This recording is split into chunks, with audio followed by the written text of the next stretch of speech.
Arthur Boyd's training was in landscape painting and the European tradition of landscape painting, and something he did throughout his life, when he saw a new landscape, he would first encounter it by just really grappling with the landscape itself. It's always a really immediate relationship to the landscape.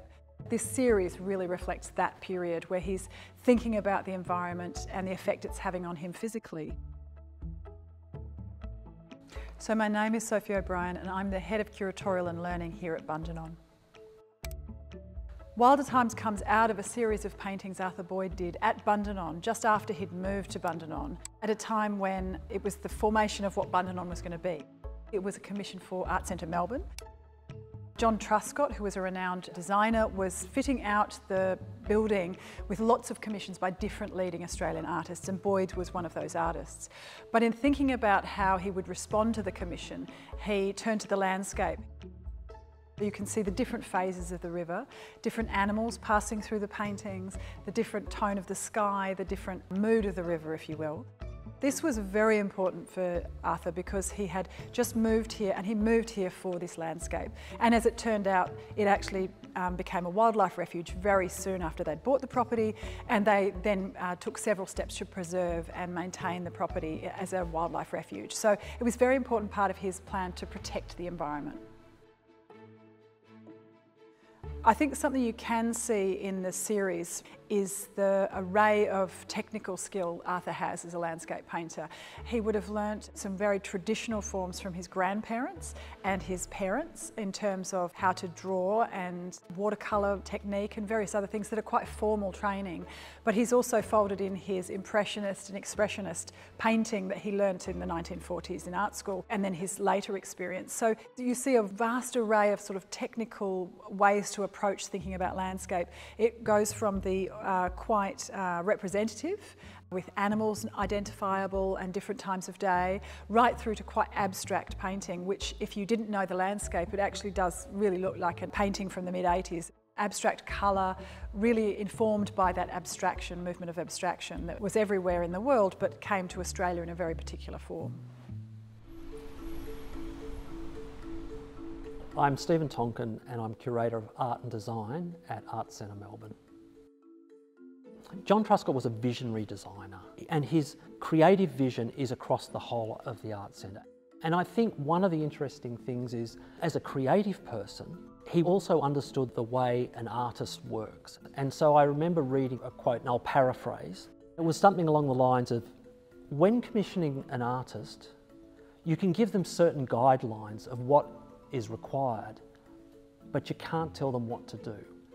And I think that's really important because Truscott was thinking as a creative person himself.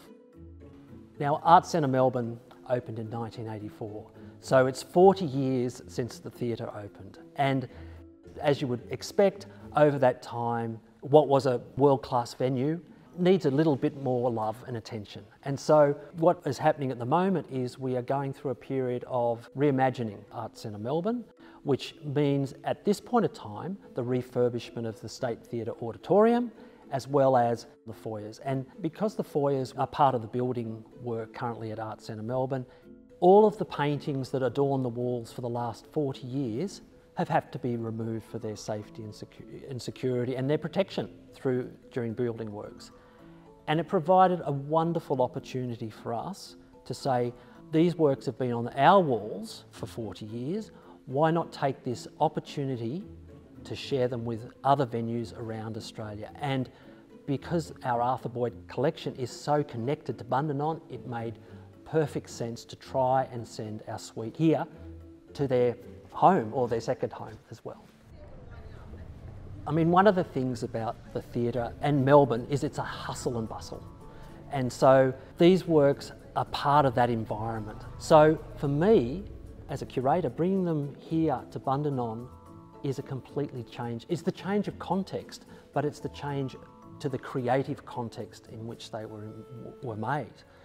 And just coming here to Bundanon, the tranquility of the environment, the landscape, the sound of the landscape, it's a completely different context to where they're normally seen or shown. Here, the time slows, so you actually get time to contemplate the paintings. which I think is a really important thing that somehow links in with the way the landscape works. The foyer in which the paintings are normally hung is actually a horseshoe shape. So you never get an opportunity to actually see the entire suite of paintings all at once. You can see a few at a very sharp angle, and they're normally very close up because the foyer is quite narrow.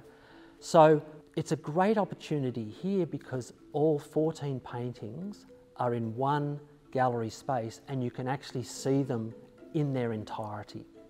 So you get to look at paintings that you can never see together in their foyer space, but you can see the relationships between the paintings. They're all individual, but there's nuances and relationships between them, whether it's the use of colour, whether it's the time of the day, whether it's the depiction of Pulpit Rock, whether it's a swan on the river. There's just such a richness within the individual paintings, but when you pull them all together, it just sings in a symphony.